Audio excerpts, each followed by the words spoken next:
And what I'm trying to do here in our 45 minutes is, can I get one person to self-reflect, to become a little more self-aware, to feel a little less scared to tell themselves the truth, and then like move them?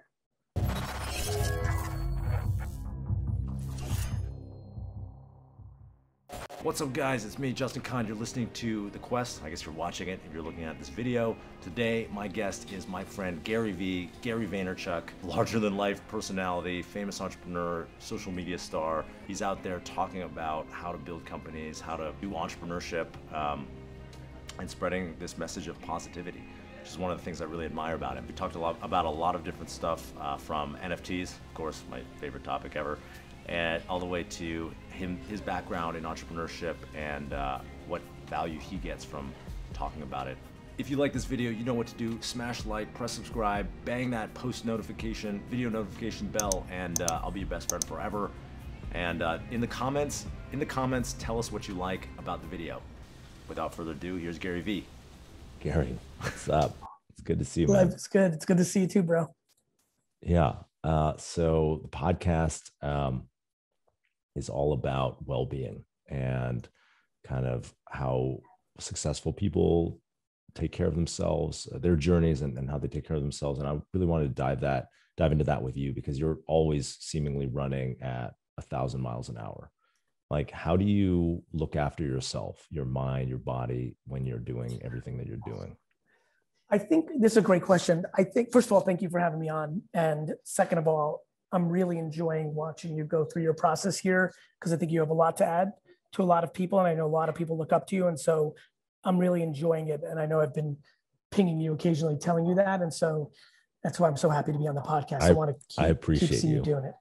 Thank you. Actually, it's really interesting. Actually, I think I have a little bit of, I actually know this is going to be a breakthrough for some people. I think most people are in tactics on this one. Yep. Not, religion. So what I mean by that is, the reason I am in such a, I would call it fairly anxious-free, especially when you consider what I'm up to, very happy state, is because I fixed the well, not the sink. I'm in religion, not tactics. Here's what I mean by that. It is more fun to me to run a business and start a business than it is to go golfing or water sports at a lake or tennis or the movies. It's why so many people that work with me are my friends. My actual happiest place is in business creation and operations. So you've really found your joy. Yeah, this is why I was so unhappy in my youth, at least from my school day to day. I was so quickly, call it third grade, fourth grade latest, in this weird kind of like wisdom. I spent a lot of time with grandparents and old people, not my grandparents, because unfortunately they died in the old country in Russia, but would always be attracted to old people, would sit with them on the bus and talk to them at the park. And I don't know if I'm an old soul or I extracted a lot of wisdom, but by fourth grade, I'm like, oh, this is not for me. That's okay. That's not like I'm a spoiled brat and I don't want to do school. It's, oh, this is really not for me. I really love this business, selling baseball cards, lemonade stands. Like in the summer, it was more fun to me while my friends were like, hey, let's go do slip and slide or play baseball. I was like, yes. And I like those things. But 1 out of every 2 days in the summer, I was like, let's go wash cars. Let's do a lemonade stand. Let's start a flea market. It was just very natural for me to want to do business. And so this is why I'm always interested in doing longer form content, because I want people to hear this. I don't burn out because I'm not about the money. I'm not buying homes that I can't afford and I need them. People burn out when they're anxious or stuck. I don't need the money to buy something to impress people. I don't need the money to pay my bills. Why? Because I live far more humbly than my earnings. And I did that, by the way, Justin, not today when I make a lot more money. When I was in my early 20s building my dad's liquor store for him, I was making $40,000, $50,000 a year. but I lived in a fucking $1,400 apartment and then basically did nothing else. Like literally had no other expense. When you don't go out, when you don't buy stuff, when you don't need $800 sneakers, when you don't need to go to Coachella. So, and by the way, there's nothing wrong with all that stuff. And I want everybody to enjoy their lives, but I was so self-aware that, and so the answer to your question is, I'm doing what I love every day. Truly, not some fucking, bullshit, like love what you do. You like, love what you do. You never work a day of your life. There is no bigger poster child for that than me. I genuinely like what I do every day more than every alternative besides the thought of like spending time with my family who's not in my business. Like, I love that that's why I have a business with my dad and my brother. Right. And like, why I even have thoughts of like, can I do something with my sister? It forces me to spend more time with them because this is my playground that I want to be in. I love going out to dinner with them after work. I love the weekends. I love vacation. I love all that. I love family time, but I don't think people burn out because they don't have enough family time. I think they burn out because they have this very poor relationship with the money they're trying to extract out of their career or business and how they spend their money in their life and what they spend their money on. Yeah, I right? totally, go ahead. That really resonates with me because I think, I was in that place, for most of my career where I was trying to do something, do everything for external reasons, right? Extrinsic reasons to make money, to be successful, to be somebody. And that was a huge struggle for me. And I was doing things that I think a lot of people on the outside would probably say like, oh, he's probably having a great time.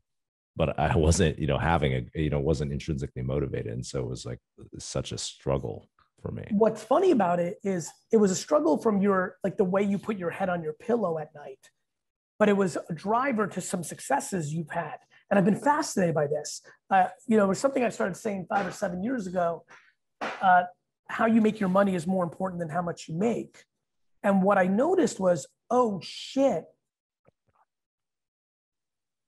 the people that achieve either look like me or the bizarro reverse version of me. I'm so internal. And Justin, it is so crazy how out there I am. I guess actually this will make sense. I think if you're going to be really out there, like you and I have been you've been in your past, and I think it's one of two extremes. It's you are really out there for external validation, and that's oxygen. But I don't think that's sustainable because it's an unhealthy relationship with the world because they can tear you down. Or mine. Yeah.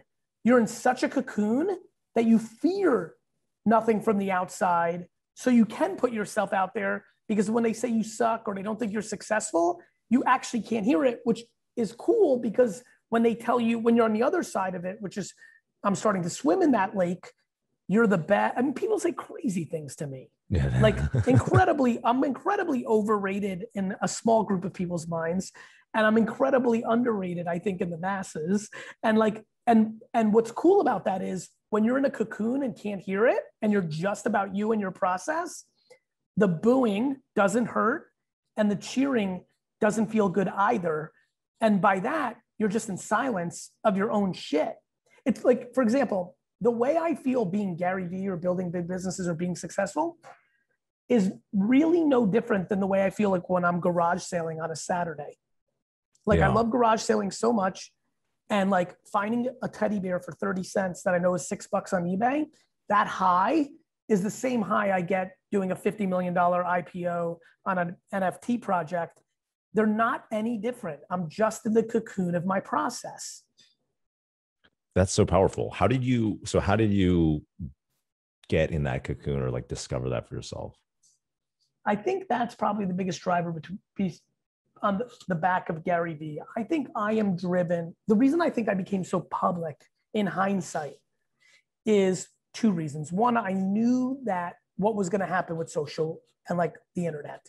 I feel like you did too. And like, we can go back to those 2006, 7, 5 days. Like there was a group of people that inherently understood. Yeah. I had this insight that it was like, people want to follow people, right? That was the kind of impetus behind Justin TV. And I'll you really never took it and ran with it. Oh, I remember thinking, oh shit, this kid, I have goosebumps. I don't know if you can see them. I remember exactly what I thought the first day I saw it. I'm like, oh shit. You know, I was already friends with Justine, right? Yeah. Justine and all that. And I was like, so the Justin thing, I just remember exactly how I feel. That's why I just brought up my Justine. Big shout out to her. I was like, oh, this dude is going to live a very literal version of what I know I'm about to do in a very different version, because you probably know this as well. A little bit of the difference is I keep my private life very, I kind of, but it was still the same thing to me. And I remember thinking how brilliant it was. And then like as a platform, and obviously you had all the evolutions of it to your success. The answer is, I think I became Gary Vee in a lot of ways because I felt gratitude and guilt, both. Yeah. They were almost even.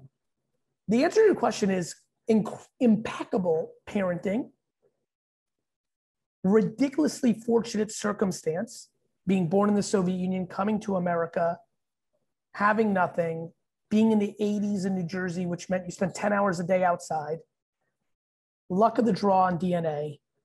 Then I had, not only was I given the ingredients with my chemicals, but then my mother was the best chef of all time with emotional intelligence and accountability.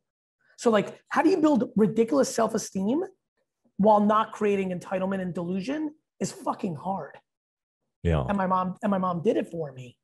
She cooked that meal. So I almost feel like, and it took me a while, probably the last 3-4 years, even on this one, I was like, oh shit, this is just homage to my mom. I want to do for the world what my mom did for me. My mom did this for me. People really gravitate towards my words. I have a communication style that really is unique. I can do this for the world. And this is awesome. Like being admired is so much more interesting than being known. Like when I look at somebody looking at an athlete or a social media influencer or a model or an actor, and I see how they react to them versus how I see how people react to me, I want everybody to live my life for them. It feels incredible to be asked for a selfie out of the admiration that you gave them something that really has helped them versus they wish they were like you or think you're hot or like it's cool. Yeah. Has been really incredibly rewarding. I get that. It's nice to be admired. It's an intoxicating feeling. And the only way you could be admired is not put on a pedestal for an accomplishment, is you're impacting them, not they like what you've done. It's a different level of, it's a different version of admiration. So anyway, how did I get there? By being incredibly fortunate that I had chemicals and parenting and circumstances that put me there, and then had the DNA to become aware of it very early on and then hone it. I became, in high school, I realized, why is peer pressure not penetrating me? It's very weird. Mm-hmm. Just to tell you, the 14, 15, 16-year-old me would have conversations with him of like, why is this really not working on me? Like, why am I willing not to compromise on things for popularity? Why am I willing not to be mean? If I'm willing to be a little bit meaner and pick on kids, I could go to that next level and be at the height of popularity in high school because I was right there because of my personality, wouldn't compromise it. And that's what was needed for high school in the 90s. You need to go that next tier. You had to compromise a little bit on kindness. It wasn't cool like it is now to be sweet and warm to everybody. Yeah. But I had to be that because that's who I was and that's how I was parented. Or later, even in like college, like, why won't I do these drugs? Because I know that will get me this girl. Right now, like you would have these conversations with yourself of why you wouldn't compromise to peer pressure or outside validations. That's a really high level of self-awareness for a young person, to be able to have that internal conversation where you have that metacognitive like analysis of why you are a certain way. And then, yes, and it's like cool to figure out that in my 40s. I'm like, fuck, I had that. Cool. How do I talk about it? And then in parallel to that self-awareness, have a level of humility to not think you're special because of it.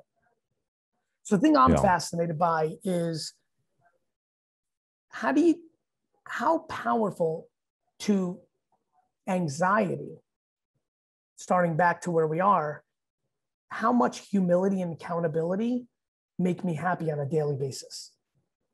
How do you communicate that to other people, or how do you teach that to other people? Because you, like you said, you had all these ingredients, like, and then your mom was this amazing chef. And then a lot of people following you, they might have not have started in that place, right? They might not have, but they're aspirational. By seeing, where my confidence came from? My father. Yeah. My dad was on the opposite side.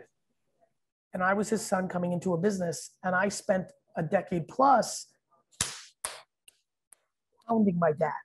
Now, what I learned from that is, just like I know that in many areas that don't come natural to me, for example, if you ask me right now on the podcast, Gary, can you become a better singer? I'd be like, of course. I can become a dramatically better singer. I can take it seriously mentally. I can hire a voice coach because I can afford it. I can practice every day. And in 3 years, I could become a much better singer. Can I become Beyonce? No. And what happened was, Justin, watching my father, and then subsequently the last 20 years, 25 years, watching people that are very close to me evolve, and then watching my own self evolve in an area where I really struggled, which was, believe it or not, stick with me here, candor. I'm incredibly candorous as GaryVee in my content. I was incredibly visceral to conflict, which made me incredibly not candorous as Gary Vaynerchuk, the executive, which created macro entitlement in my organizations and created vulnerabilities with my direct reports that I wanted to be different about in my 40s, and have gone through this incredible journey on standing up what I call kind candor, which has been a missing ingredient in my career. And in the last 2 years, I think a lot of things have exploded for me in a positive way professionally on the back of me starting to evolve on something that doesn't come natural to me. My mom doesn't have it either, so she didn't instill it. And thus it was a vulnerability. And I can't believe how much further down the path I am. Same with my physical health. 38 and a half years of garbage around muscle gain. But least natural thing, I have a workout later today. I'm like dreading it every day. I've worked out every day for 6 years and still dread it, but fought through it. And what that did was give me the confidence that the kid or the grown up on the other side of that TikTok or that Facebook post or this podcast. And it's why I think I give a good interview. People are like, man, you give a really good interview. I'm like, it's because I'm desperate right now that there's one person listening to this. And I know what kind of inspiration you are to so many. So I'm imagining who's listening. And I know my name is this week's guest. So I'm imagining who's listening. And what I'm trying to do here in our 45 minutes is, can I get one person to self-reflect, to become a little more self-aware, to feel a little less scared to tell themselves the truth, and then move them, right? And so, and to me, it actually comes from the following. There's been a thing that I've been saying that's really resonating, because one of the things that makes me me is I'm an anthropologist. I read comments at scale on culture. I've read 150 comments this morning on the Delta virus, the Delta variation of the coronavirus. I didn't read the CDC or BBC or Reuters article about it. I read 150 to 250 comments and observations this morning on Twitter and Instagram and a Discord on what they think, what I care about, what people's interpretations are. Correct. You got it. Yeah. So that's what I do for a living. So I do that with my own feedback. So something I realized that has really hit, that I'm going to land right now, and I hope this helps somebody. When you realize that when you're lying to yourself and you're trying to hide something, that if you're really good at it, you're going to trick 98% of the losing players on earth, the other insecure. And I don't want to call them losers, but other people that are not as emotionally intelligent. One thing I've told a lot of friends when they're faking the funk, which means when you're faking it, you're anxious. Yeah. Right? You're subconsciously always waiting for the imposter syndrome to get cloaked. And what I've been trying to tell people is look, you're only tricking the other insecure and unhappy. When you're tricking, you're actually losing with the 2% that you want to win with. Yeah.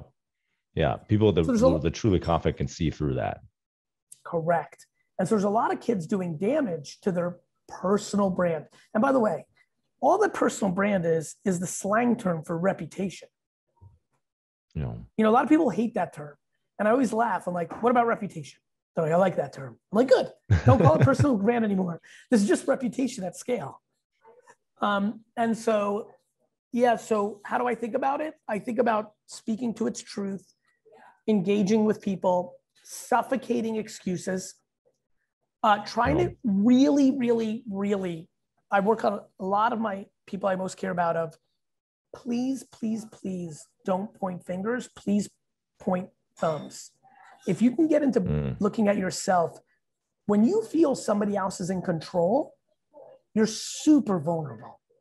And when you're in the index finger game versus the thumb game, you're extremely vulnerable because then you don't feel in control. And when you don't feel in control, you feel helpless or manipulated. And it's a really sad state. When you give up your agency and you're saying like the world is happening to me instead of like I'm in control of my own experience. Because there's nothing more true to me than believing the world is how you see it. Because I have two very distinct sides of my family. One is grounded in cynicism and one is grounded in optimism. And that extremity, and by the way, extreme on both sides. I wouldn't call the optimism delusional, and I wouldn't call the cynicism blind, but my family's family tree is pretty close to blind cynicism and delusional optimism. And that's how I think I became me. Right? Let's speak more on that. Yeah. I have an extremely optimistic mother and an extremely cynical father. And their sides of the family played out that way too. And it just gave me a huge perspective on life. Like every situation, I could literally see the opposite. Like I live life and why I think I'm balanced by literally seeing the world through both sides of the family's eyes. I could see every situation and be like, my dad thinks that kid's going to steal. My mom's going to think that we can reconcile it. And so like everything I look at, the reason I think I've not gotten into trouble from overextend myself and lost is I'm too practical. I see the wrong in everything. But I choose the right in everything. I see the wrong, but I choose the right. Was it always that way? Or like, did you train yourself to kind of embrace the optimism side? I was always naturally optimistic, but then when I started spending time with my father in my teenage years at the liquor store, when he's like, the employees are going to steal, the customer's going to steal. It was just that immigrant shit, Yeah. And I used to blame him. And then I got older and realized, oh no, I'm so wrong. My dad was born in a country where that was true. In a communist country, everybody stole everything because the black market was the country. And so I had to become more empathetic. But nonetheless, yes, it was always that way. However, in where you're going with the series of your questions, I believe in osmosis. How do I teach people? By talking about it 24/7. Like what you put in your ears becomes your truth. For sure. So actually one thing I wanted to touch on that you talked about just now was, you're doing a lot of things that you don't like, right? Like that, like working out every day. You worked out every day for 6 years and you don't even like working out that much, right? Or embracing that feeling of, kind of being candor in your personal life or, behind the non-social media life, right? Mm-hmm. Like, when it sounds like maybe in my one-to-one versus, candor's easy when I'm talking to the world because I'm not talking to an individual human. Right. Like be accountable. Stop taking, like my favorite one, stop taking money from your parents in your 20s and watch your life get happier. Very easy for me to put on Instagram and TikTok, but I know people who are 27 that are friends of mine that are doing that. And it's hard for me to say that to them. Right. Because there's that conflict avoidance, that's kind of natural. And so how do you motivate yourself? Like you don't have to do anything you don't want to anymore, right? Like you're successful. How do you motivate yourself to do those things? Right. That was something that, similarly, I embraced much later in life in my 30s. Like I was like, okay, I'm going to do a bunch of stuff that I like hate doing that doesn't come natural to me. how do you keep motivated to do those things and make those changes? By two things. By doing them around the things that are important to me, that are logically important. So like I always say, if I brought 1,000 people into the room and asked them the following question about me, hey, do you think it's a good idea that Gary ate better and worked out every day versus what he's doing, which is he's not? I'm going to lose 1,000 to 0. Yeah. And the market is always right. As much as I want to trick myself, that's that. So that, like, there is no doubt. I don't want to live with regret, Justin. Regret scares me.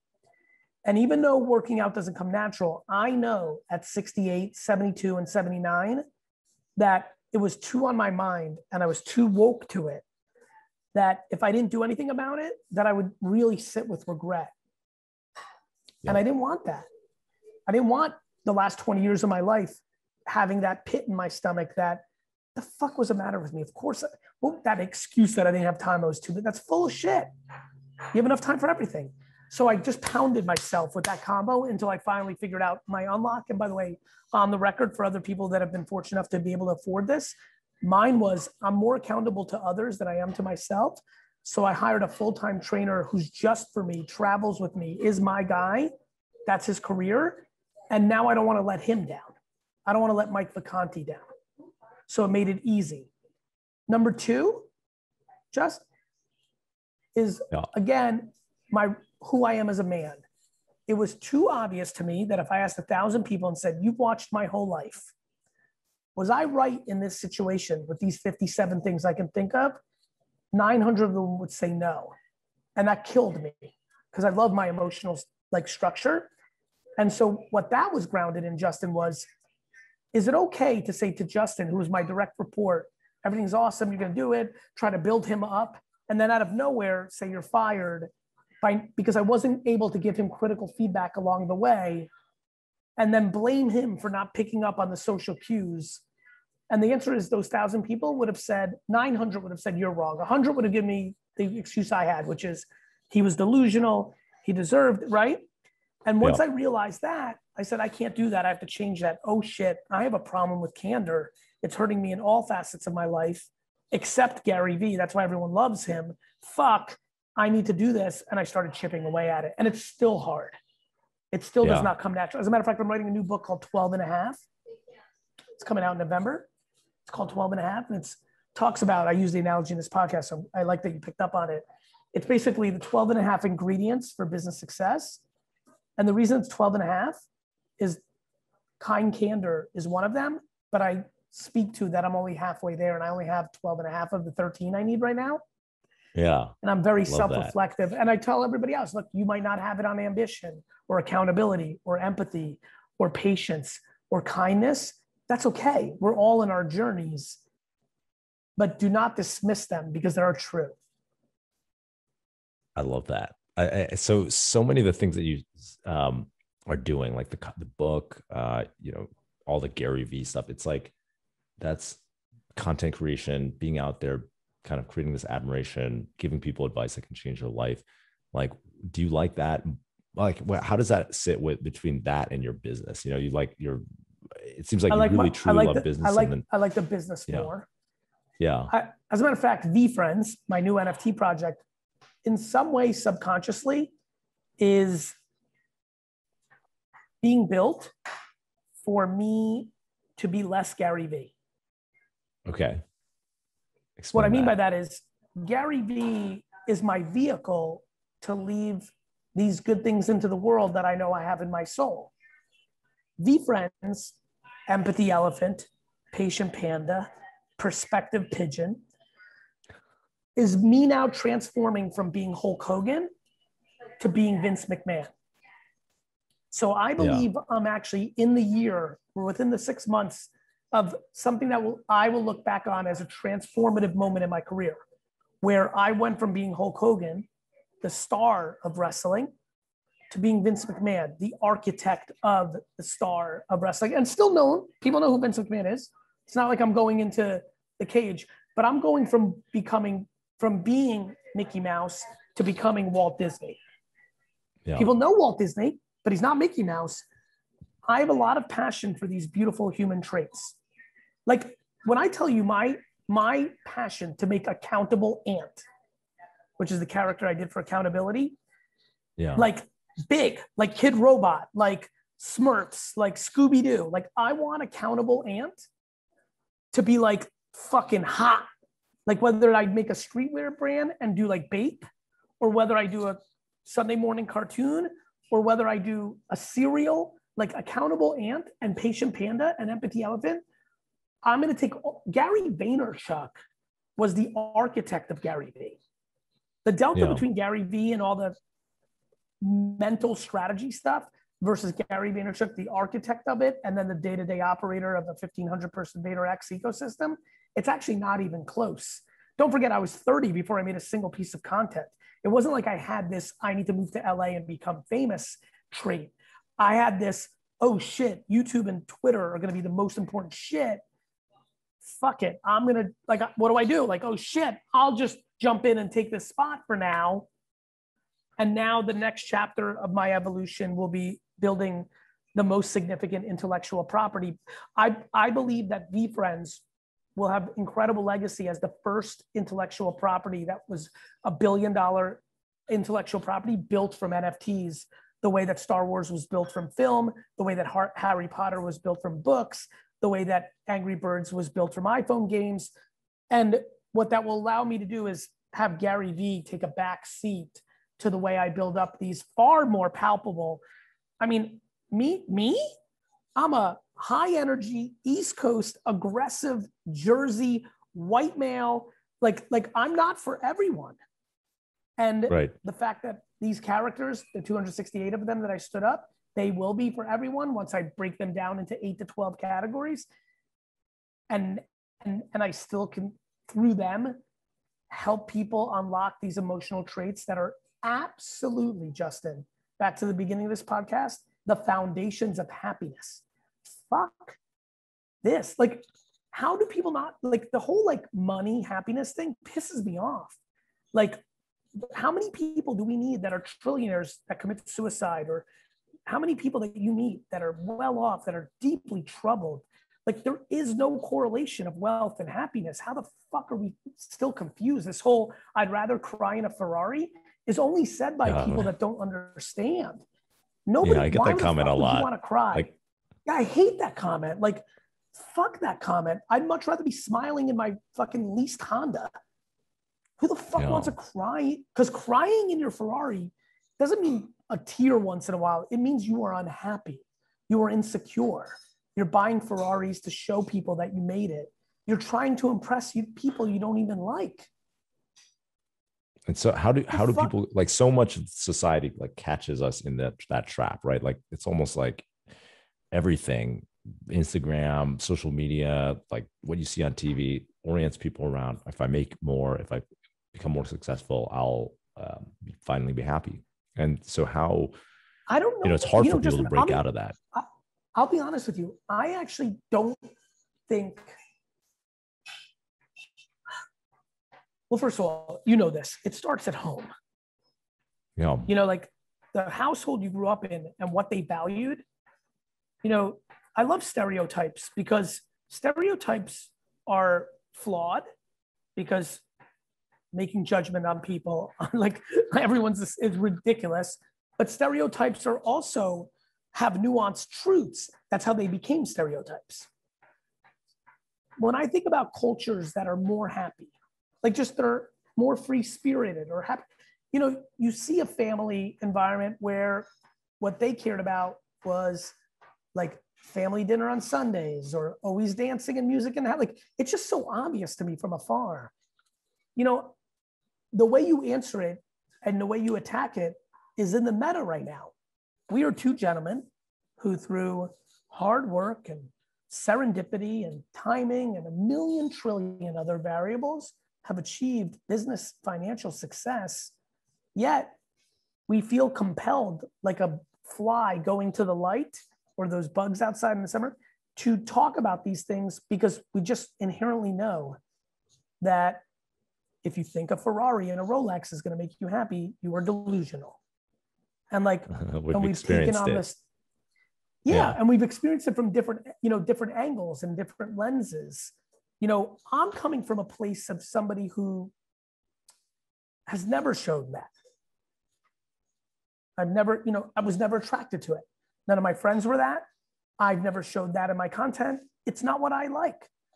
I also feel like I over demonized it. I've had a couple of friends who really like a good Lambo or a watch, and they get tiffed or they disagree. And I'm like, you're right. I actually say I'm wrong. I'm like, you actually, like, I've heard you talk about that watch. You spent 4 hours talking about the breakdown of how it works and the craftsmanship.